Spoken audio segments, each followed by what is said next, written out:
The massive crystal ship hung in Earth's orbit like a floating diamond, its sharp edges catching the sunlight and sending rainbow patterns across its surface.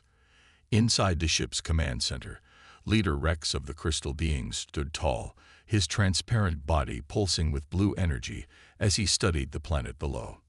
"Such a wet world," he said to his crew, his voice ringing like struck glass.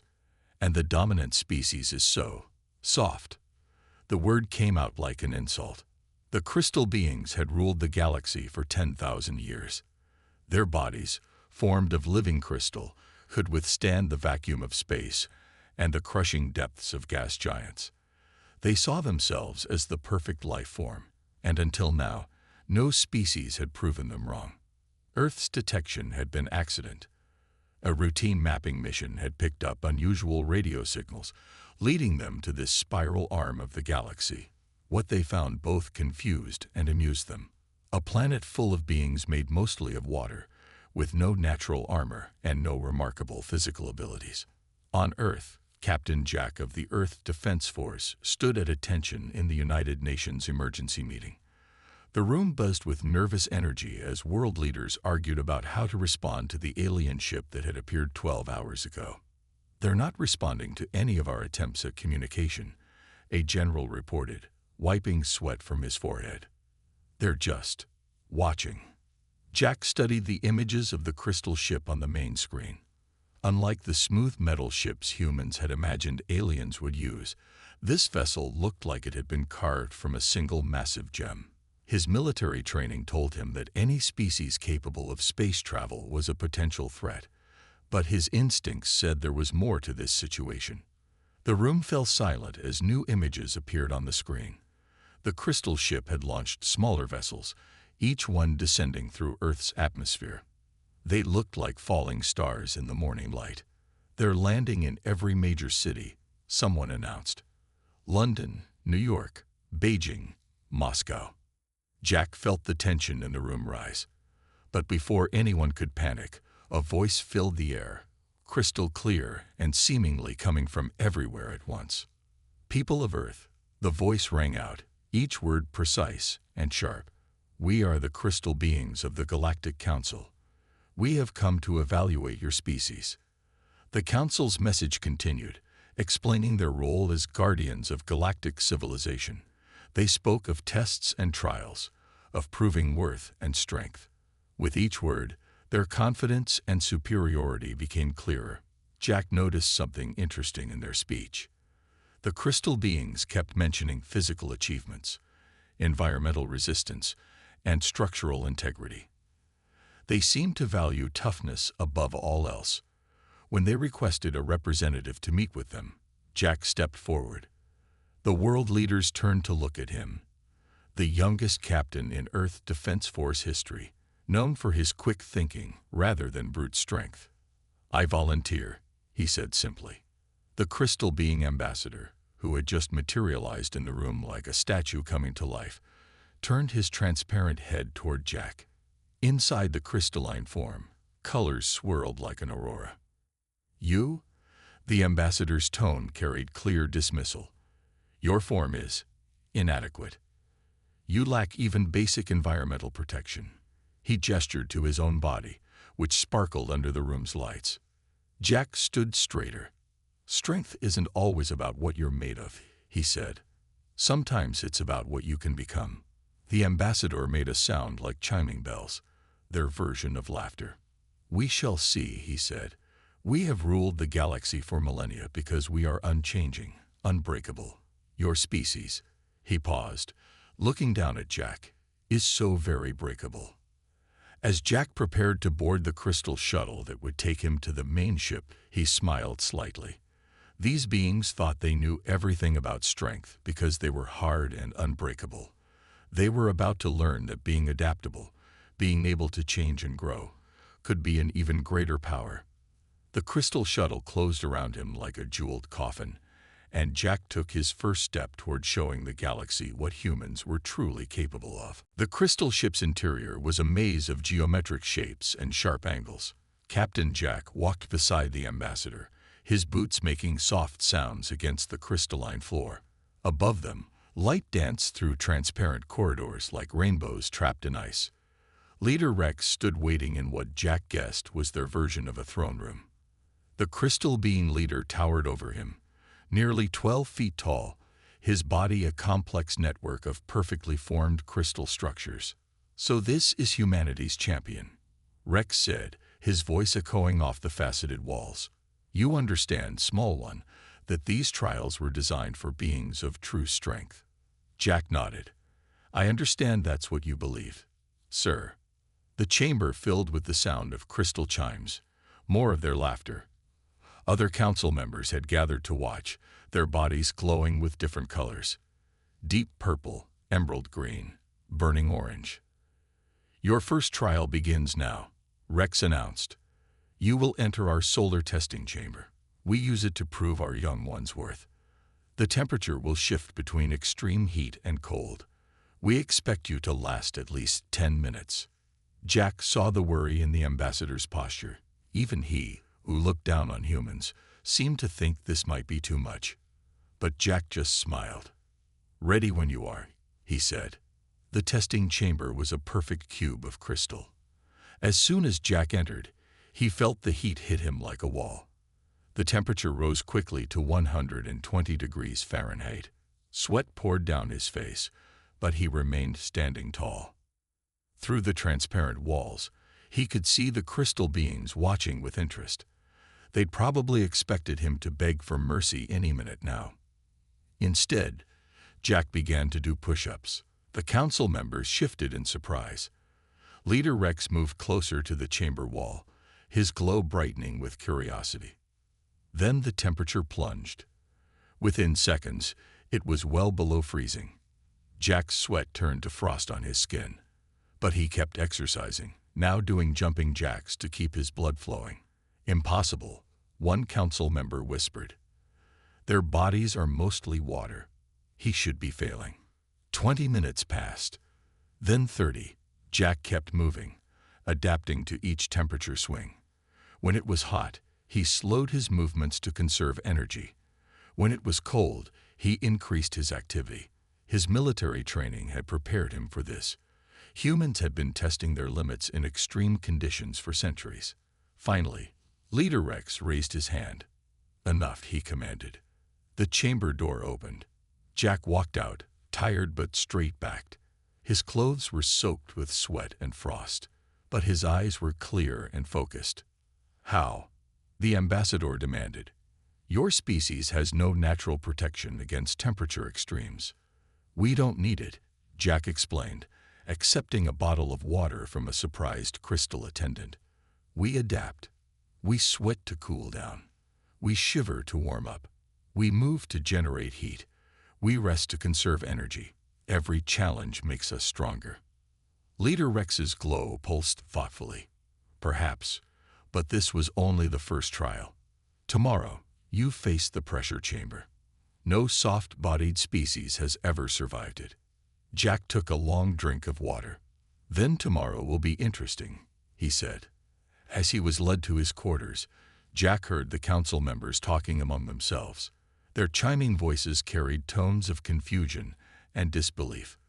They had expected him to fail, to prove their beliefs about strength correct. Instead, he had shown them something they didn't understand. That true strength wasn't about being unbreakable. It was about bending without breaking, adapting without surrendering, and growing stronger through challenge. Tomorrow would bring new tests. But for now, Jack had given the crystal beings their first glimpse of what humanity was truly capable of. And this was just the beginning. Morning came too quickly on the crystal ship. Jack's muscles ached from yesterday's temperature trials, but he didn't let it show as he walked into the great chamber. Today, the room looked different. In the center stood a massive sphere of dark crystal, with swirling patterns of deep purple energy moving across its surface. "The pressure chamber," Leader Rex announced, his voice carrying a hint of what might have been concern. "Inside, you will experience the pressure found at the bottom of your deepest oceans. We use this to test our warriors." Jack studied the sphere. "How long do I need to last?" 5 minutes would be impressive, Rex said, for a soft being. The ambassador stepped forward. "Captain, you should know. No non-crystalline species has survived more than 2 minutes. There is no shame in." "Let's begin," Jack interrupted, walking toward the chamber's entrance. The door sealed behind him with a sound like breaking glass. At first, nothing happened. Then Jack felt it, the weight of pressure building around him. It started slowly, like being deep in a swimming pool. Then it grew. Through the dark crystal walls, he could see the council members watching. Their bodies glowed brighter with anticipation. The pressure increased. Jack's ears popped. His chest felt tight. But then his body did what human bodies had evolved to do over millions of years. It adapted. His breathing slowed. His heart rate adjusted. He remembered his deep-sea training. 2 minutes passed. "Remarkable," one council member said. "Its body hasn't collapsed." 3 minutes. Jack started walking inside the chamber. Each step was difficult, like moving through thick mud, but he kept going. The crystal beings murmured in surprise. 4 minutes. Leader Rex moved closer to the chamber, his crystalline form vibrating with intensity. "How is this possible?" 5 minutes. Jack began doing slow, controlled movements, similar to Tai Chi. His body fought against the crushing pressure, but he maintained his balance. "Enough," Leader Rex commanded. The pressure began to decrease. When Jack walked out, he saw something new in the crystal being's glowing forms: respect. "Your soft form," the ambassador said. "It should have been crushed, yet you moved. You adapted." "Humans have been exploring our ocean depths for centuries," Jack explained, accepting a drink from an attendant. "We learned to handle pressure gradually. We built better diving suits. We trained our bodies. We studied the animals that live in the depths. Every limit we found a way past it." Leader Rex's glow pulsed thoughtfully. "You speak of changing, of learning. We crystal beings are born perfect, unchanging. We never considered that change itself could be strength." Before Jack could respond, alarms began blaring throughout the ship. The sound was like 1,000 crystal glasses breaking at once. The council members' bodies flashed with urgent colors. "Leader!" A crystal messenger rushed in, their form flickering with red energy. "The colony on Star Point Beta, they're reporting critical stellar activity. The system's sun is becoming unstable." Rex's form darkened with worry. "How many of our people are there?" 10,000, the messenger replied. "But the radiation levels, even our crystal forms can't withstand what's coming. We need to evacuate, but our ships can't get close enough to the surface." The council chamber erupted in chiming voices of panic. Their perfect, unchanging forms suddenly seemed like a weakness rather than a strength. Jack stepped forward. "Maybe," he said, causing the room to fall silent. "It's time to see what human adaptability can really do." The crystal beings turned to him, their glows shifting from panic to curiosity. They had just witnessed human endurance. Now they would learn about human ingenuity. The situation room aboard the crystal ship sparkled with emergency lights. Holograms showed the dying star of Star Point Beta, its surface boiling with massive solar flares. The crystal being colony, built into a nearby planet's crystalline mountains, glowed red in the growing heat. "Our ships can't get close enough," a crystal navigator reported, their form flickering with distress. "The radiation levels are too high, even for our protective shields." Leader Rex's massive form had lost its usual bright glow. "How long until the solar flares reach the colony?" 6 hours, came the grim reply. Jack studied the hologram maps carefully. "Tell me about your ship's limitations," he said. The council members turned to him. The ambassador spoke first. "Our vessels are grown from living crystal. Like us, they can withstand incredible pressure and temperature. But they're rigid," Jack finished. "They can't adapt to rapidly changing conditions." "Correct," Leader Rex admitted. "Once grown, our ships maintain their perfect form. It is usually our greatest strength." Jack pulled out his tablet computer. a simple device that had amazed the crystal beings with its flexibility. "Let me contact Earth. I have an idea, but we'll need help." Within minutes, Jack was speaking with the Earth Defense Force. The crystal beings watched in fascination as he quickly explained the situation and laid out his plan. "We need the deep space rescue shuttles," he told his superiors. "All of them, and every pilot trained for solar conditions." The crystal beings listened as Jack explained how human ships worked. Their flexible shields that could bend and adjust to radiation waves, their cooling systems that could adapt to temperature changes, their hulls that could expand and contract with the heat. "Impossible," one council member said. "No ship could change its form so much and survive." "Watch us," Jack replied. 2 hours later, a fleet of Earth rescue shuttles appeared through the jump points. They were small compared to the crystal ships, but their hulls gleamed with advanced radiation shielding. Jack stood in the command center, now wearing his space rescue suit. Around him, human pilots received final briefings. The crystal beings watched in silence as these soft, breakable creatures prepared to do what their own perfect forms could not. "The radiation will be extreme," the ambassador warned. "Even if your ships survive, your bodies." "We've planned for that," Jack said, tapping his suit. "See these patches?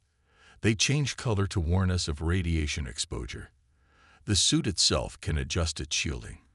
And yes, we'll probably all need medical treatment afterward. But that's what humans do.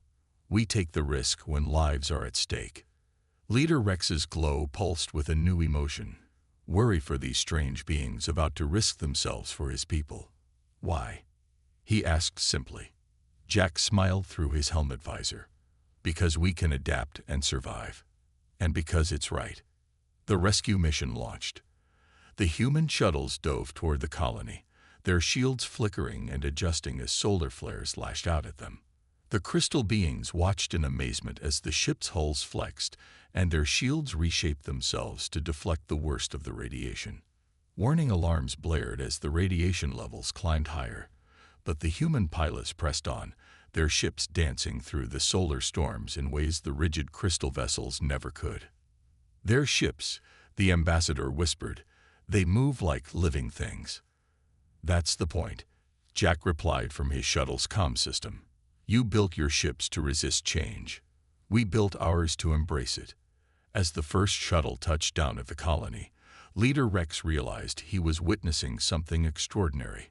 These humans, with their soft bodies and flexible ships, were proving that true strength wasn't about being unbreakable. It was about being brave enough to break a little, and skilled enough to put yourself back together afterward. The surface of Starpoint Beta burned under the dying sun's rage. Jack's rescue shuttle landed with a thud, its adaptive shields glowing bright blue against the radiation. Around him, other human ships were touching down, their hulls creaking as they adjusted to the extreme heat. "Temperature outside is 300 degrees Celsius and rising," his computer reported. "Radiation levels at 90% of suit tolerance." Through his viewport, Jack could see the crystal being colony. The crystalline structures, usually so perfect and strong, were starting to show signs of stress. Tiny cracks appeared where the intense heat made them expand beyond their limits. "We have to move fast," Jack radioed to his team. "Their structures weren't built to change shape. They're going to start breaking soon." The rescue teams deployed from their ships wearing the latest in adaptive environment suits. Unlike the rigid protection of the crystal beings, these suits could stretch, contract, and adjust their shielding as needed. Inside the colony, they found crystal beings huddled in groups, their forms dulled by the intense radiation. The aliens stared in wonder as the humans moved quickly through their city, organizing the evacuation. "How are you even standing?" one crystal being asked as Jack helped them toward his ship. "The radiation here would kill most species." "Our suits are adapting," Jack explained, checking the color-changing patches that warned of radiation exposure. "And we're rotating teams every 30 minutes to minimize exposure. We bend, but we don't break." The rescue wasn't easy.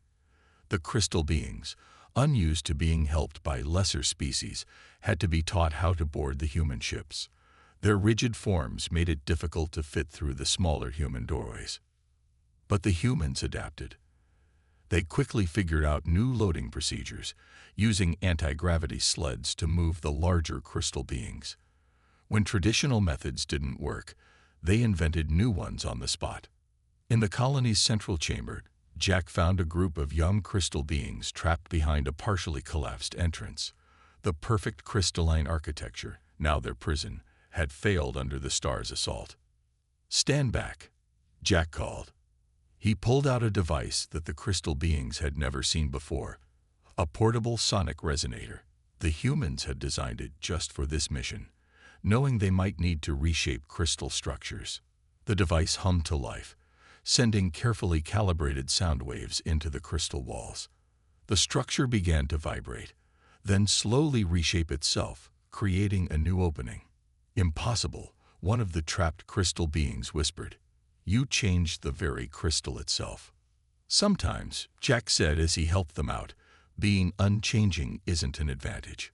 Above them, the star flared again. The colony's remaining structures groaned under the increasing heat. Jack's suit sensors flashed urgent warnings. They were running out of time. But the humans didn't panic. Each team adapted to the worsening conditions, adjusting their tactics and equipment. When one approach failed, they tried another. When their tools reached their limits, they found creative ways to push past them. In the command center orbiting above, Leader Rex and the Council watched in amazement.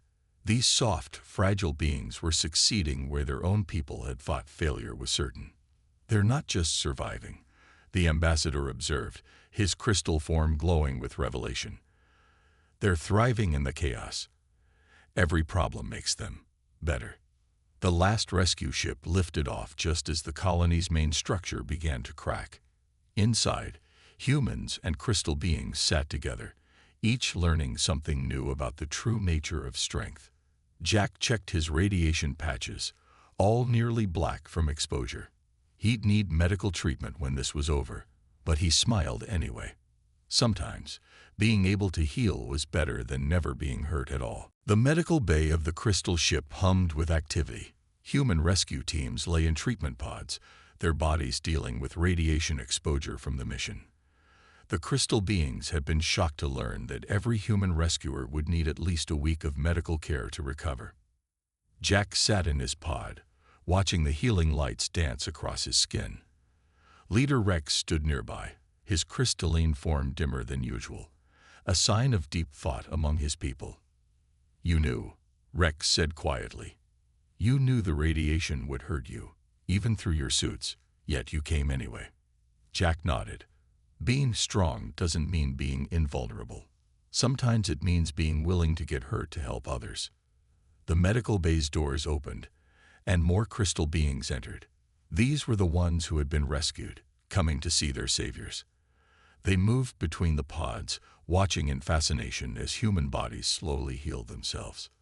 "Your bodies rebuild," one young crystal being observed, watching a burn mark fade from a rescue worker's arm. "We cannot do that. If we crack, we stay cracked." The ambassador, who hadn't left the medical bay since the rescue ships returned, stepped forward. "Perhaps," he said, "we were wrong about what makes a species strong." On the main screen of the medical bay, images from the rescue played. Human ships dancing through solar flares, rescue workers adapting their plans on the spot. Teams working together to solve problems no single person could handle alone. "We thought strength meant being unbreakable," Rex continued. "Being perfect and unchanging, like our crystal forms. But you humans," he paused, his glow brightening, "you showed us something different." Jack sat up in his pod, wincing slightly. "What did we show you?" "That true strength is not about avoiding damage," Rex said. "It's about how you handle it, how you adapt, how you heal, how you work together." His form pulsed with different colors as he spoke, showing strong emotion. "We can survive in space, but we cannot adapt to unexpected changes. We can withstand pressure, but we cannot help each other when we're in trouble."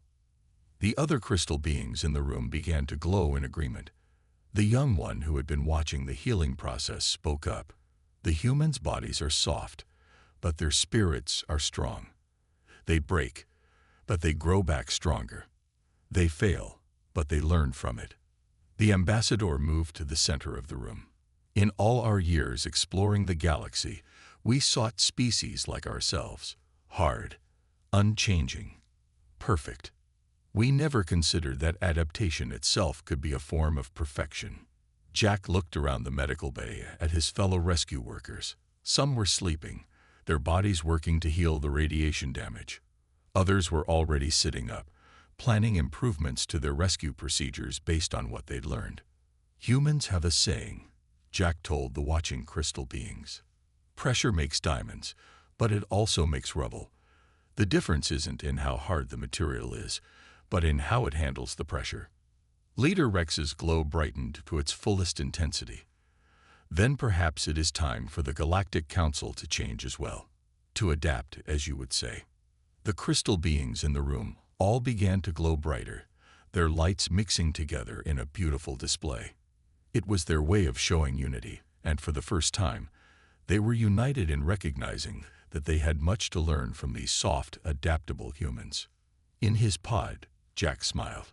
The crystal beings had started this thinking they would test humanity's strength. Instead, they had learned a new definition of what strength could be. 1 month after the rescue mission, the Great Hall of the Galactic Council looked very different. The rigid crystal architecture now featured smooth curves and flexible joints, inspired by human designs.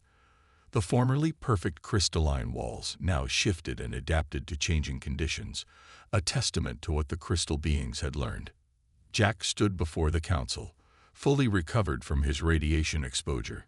Behind him stood representatives from Earth, and beside him were the crystal beings he had helped save from the dying star. Leader Rex rose from his throne, his massive form glowing with all the colors of the rainbow.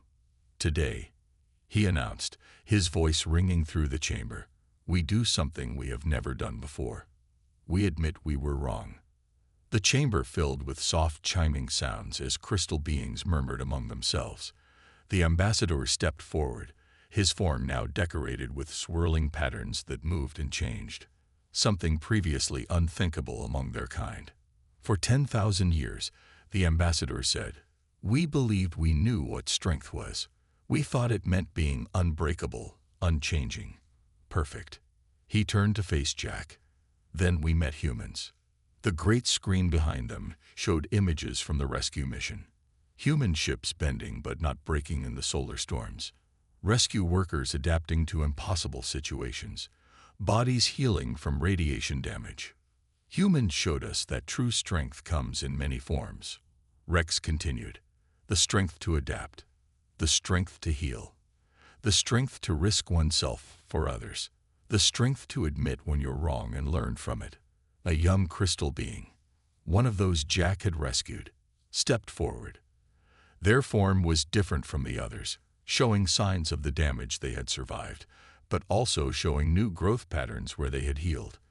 I used to think my scars made me imperfect, the young one said. Now I know they make me stronger. The humans taught us that. Jack listened as more crystal beings shared what they had learned. Some spoke of how they were now studying human medical techniques, learning to repair their crystalline forms instead of replacing damaged members. Others described new ship designs that could adapt to changing conditions, inspired by human technology. Leader Rex raised his hands for silence. And so we make this declaration. Earth is hereby recognized not just as an equal member of the Galactic Council, but as our teachers in the ways of true strength. The chamber erupted in a display of light and color as the crystal beings celebrated. Jack watched in amazement as their formerly rigid forms swayed and moved in ways they never had before. We have something for you, the ambassador said to Jack. He presented a crystal that seemed to flow like water while maintaining its solid form. The first of its kind. A living crystal that can adapt and grow.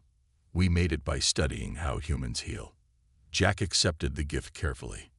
It's beautiful, he said, but the real gift is what we've learned from each other. Indeed, Rex agreed. We thought we were testing humanity's strength. Instead, you taught us that strength isn't about being unbreakable. It's about how you handle being broken. The young crystal being who had spoken earlier approached Jack. Will you teach us more? They asked. About healing, about adapting, about becoming stronger through change. Jack smiled. Of course. And maybe you can teach us a few things too.